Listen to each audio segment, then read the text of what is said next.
ராணிப்பேட்டை மாவட்டம் காவேரிப்பாக்கம் பாசன கால்வாயை கடக்க பாலம் அமைத்து தர வேண்டி மாணவர்கள் மாவட்ட ஆட்சியர் அலுவலகத்தில் மனு அளித்தனர்.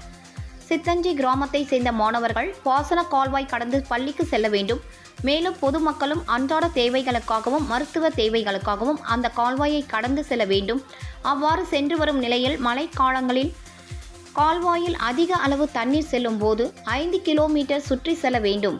இதனால் காவேரிப்பாக்கம் பாசன கால்வாயை கடக்க பாலம் அமைத்து தர வேண்டும் என்ற வாசகங்கள் அடங்கிய பதாகைகளை கையில் ஏந்தியவாறு மாணவர்கள் மாவட்ட ஆட்சியர் அலுவலகத்தில் மனு அளித்தனர்.